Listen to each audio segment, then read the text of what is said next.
All right, welcome to the Knackered Golf Podcast. Driving back from the U.S. Amateur at the Olympic Club today, we were there for the quarterfinals day. I'm here with Mr. Producer, and we had a ball out there. We both enjoyed ourselves a great fit. How would you describe it? Great experience, 100% recommended to anybody who loves golf. And great course. Weather was incredible. Yeah. So we made a full day of it, even though we were there only 4 hours. No, we were there. No, wait, we arrived. 5 hours and 20 minutes. Yeah, we were. So we arrived to the San Francisco State campus to park. Actually, no, we were there like six hours. Okay. So we parked at San Francisco State, lot 20, and then we got shuttled over. And I didn't think I'd be able to bring in my specialist iPhone mic, but I was able to bring it in, and it wasn't a selfie stick, but my battery ran out of juice like after 9 holes. But then I was able to still capture stuff, although for the back 9, stuff might be a bit ruffling because of the winds and the bad iPhone microphone. But I still had a great time. Probably the quickest and best thing that happened was I came across. I met Jim Gallagher Jr. and he was just walking down. I actually first saw John Cook, who is, I guess, the lead commentator or the lead analyst during this tournament, and saw him at the driving range.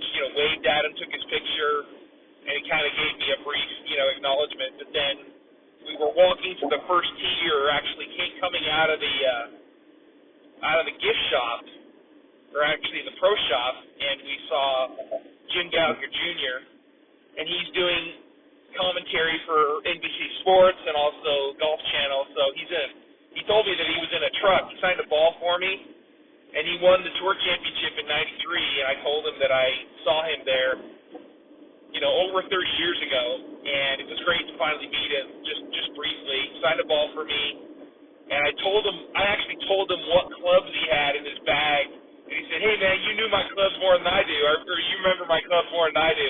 He played a Persimmon driver, he played Tommy Armour cavity back irons, he played a Maxfly Bellata HT ball, and then he also had a Zebra putter. And I just came into possession of a Zebra putter in the last few weeks, and I really got to find out what a Bellata feels like on a Zebra putter. So then it was great meeting him. We watched the guys, at their driving range. We followed John Daly II. I mean, it was so fun to watch that, and just watching ball flight trajectory in midair with the breeze coming in off the ocean.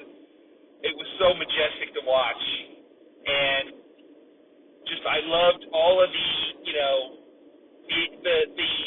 what do you call it?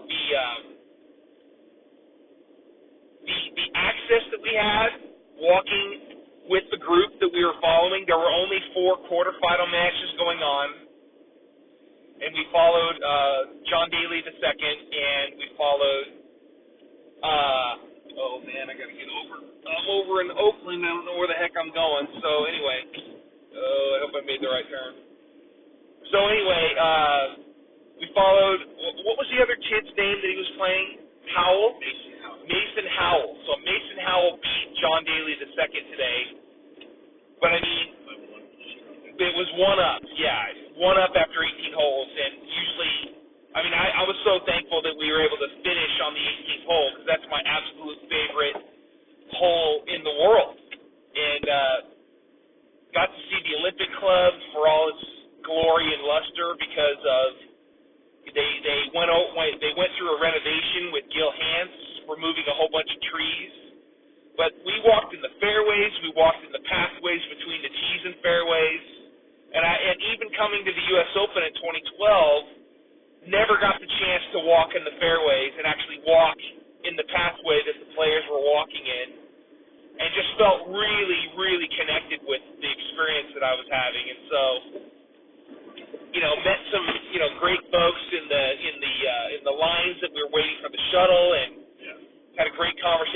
gentleman that was sitting next to us on the shuttle, and I sat in a chair that had some water in it. It was a little wet, but still, it was fun. I had a great time with Mr. Producer, and it was the elevation changes at that place. Like Jack Whitaker said, it's built on a hillside with the Lake Merced in the background, and on the other side is Harding Park Golf Course, and then you got all these other top-notch golf courses in the area.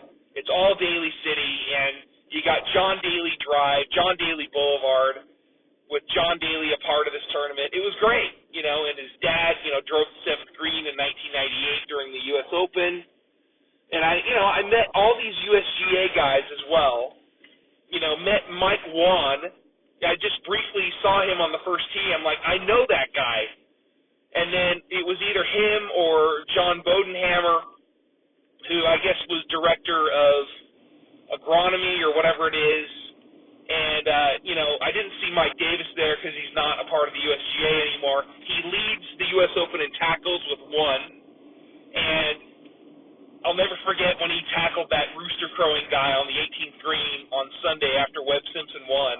And it was really great. It was just, that will live in infamy. That guy tackling the guy interrupting the procession or the celebration of Webb Simpson's win. So I saw Mike Wan, I saw Bodenhammer, I saw this gentleman that was always doing online content stuff.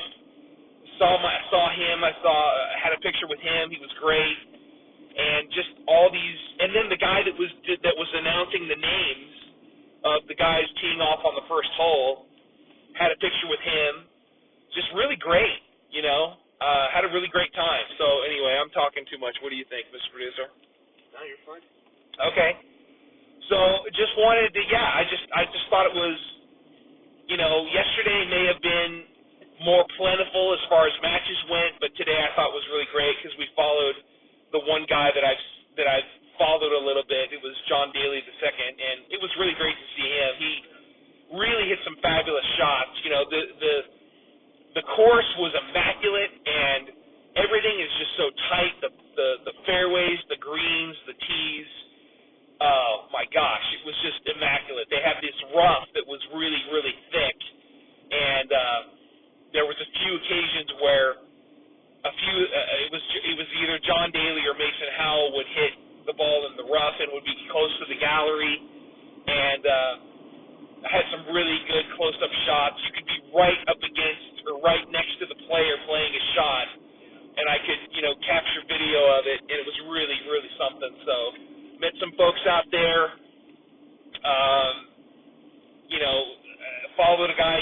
met a guy in the golf shop, and I bought this kind of oddball bucket green hat that I thought was really cool, and it was probably the most colorful of them all. A lot of the merchandise in there was either navy blue, white, or black, or red, and I was kind of like, you know what, I'm more of a odd, eclectic, colorful kind of a hat-wearing person, and so I thought that worked well with me.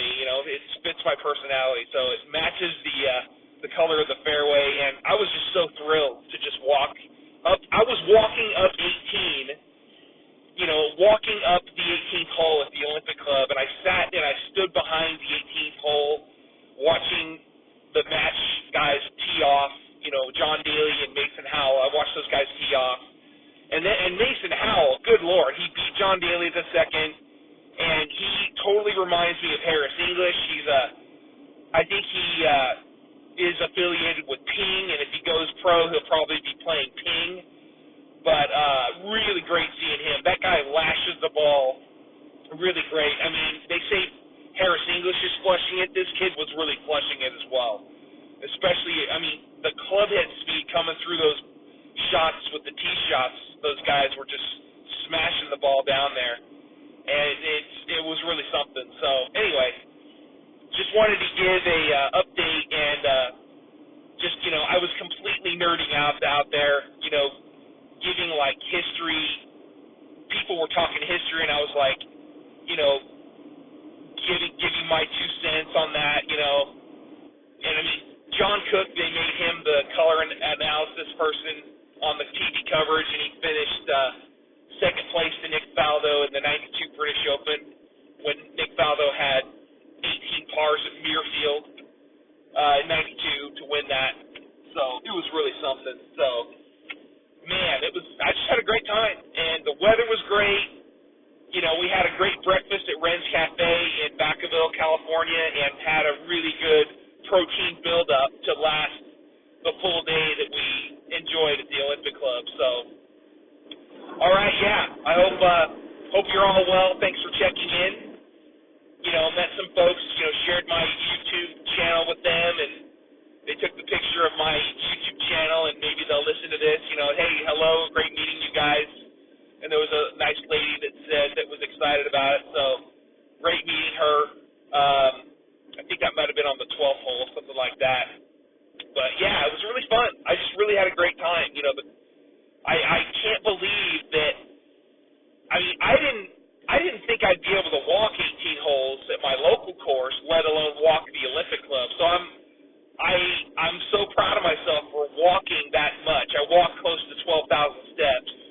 And I rarely walk that amount, in my day job, but I really had a good time. So anyway, it was really affordable and really good access. Didn't have the burger dog, but anyway, I just had a great time. So thanks so much for listening. This is the Knacker Golfers podcast with Mr. Producer on the way back from the U.S. Amateur at the Olympic Club. Currently driving through Berkeley. Thanks so much for listening. God bless.